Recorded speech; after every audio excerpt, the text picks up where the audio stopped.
Hello, my friends. If you have not been praying, then now is definitely the time to pray, because 2019 is a very important year, and especially the next few months. One of the reasons I told all of you to write letters to church leadership is because starting last year, the director of health ministries right here, Dr. Landless, he began sending out a boilerplate letter in response to your letters, and many of you sent copies of the responses that he sent to you. The responses are all exactly the same. Much of it is just nonsense like other letters, but the third paragraph right here is very important because it reads, "Statements and guidelines need to be revisited, reviewed, and revised on a regular basis to make sure they reflect our best knowledge of biblical teachings and principles. The BRI, its Ethics Committee, and Bioethics Committee have started the process of a careful and prayerful elaboration of a statement on abortion. Subsequently, the current guidelines may be revised and or corrected if necessary." Now, I have received not one, not two, not three, but at least four, I think at least 5 different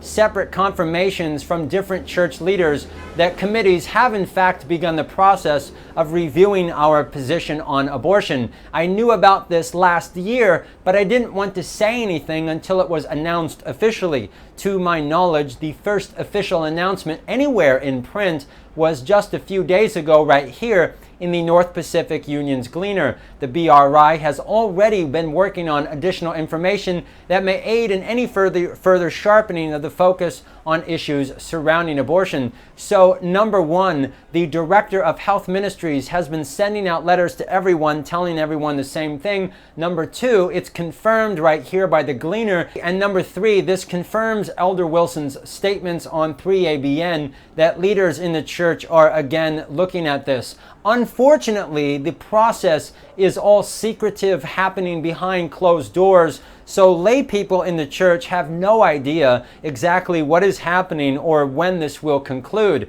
That is, of course, a serious problem because abortion in our church has been shrouded in secrecy, euphemism, and disinformation for over 49 years. And unfortunately, I really hate to say this, but it is true. It has been proven time and time again that leaders have lied so many times that they have proven they cannot be trusted. This is an issue that must be brought out into the open and sanitized by the light and addressed in a very public manner. However, at the same time, the reason I'm making this video is because I know that there are many leaders in our church who realize that they can't ignore this any longer. They know that they can't continue to kick the can down the road because it's just going to get worse. So there are people looking again at this issue, but the problem is that on some of these committees, there are elements who are very resistant to change, and that should not be a big surprise.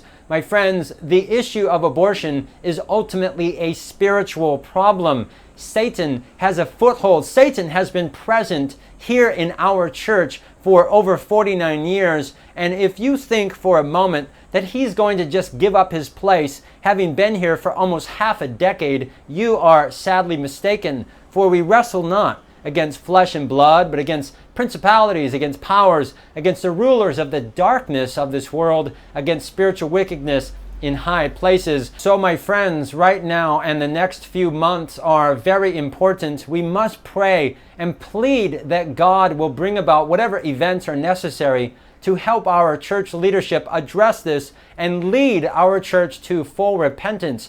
Please pray that God will break this magical spell or delusion that has darkened so many minds. Please pray that God will send bright rays of light and truth to dispel all of this confusion. Pray that God will give church leaders the backbone, the spine and courage and boldness and zeal for truth. And pray especially that God will confound any and all resistance. Pray that God will throw mighty millstones on his enemies. Pray that any weapon against truth shall not prosper. And again, I have no idea how or when this will finally be addressed, but regardless, I will of course continue to make videos. So that's the update. Please keep church leaders in your prayers and pray that God will guide them, and if they refuse, then may God toss them out, get rid of them, and bring in people who will get the job done.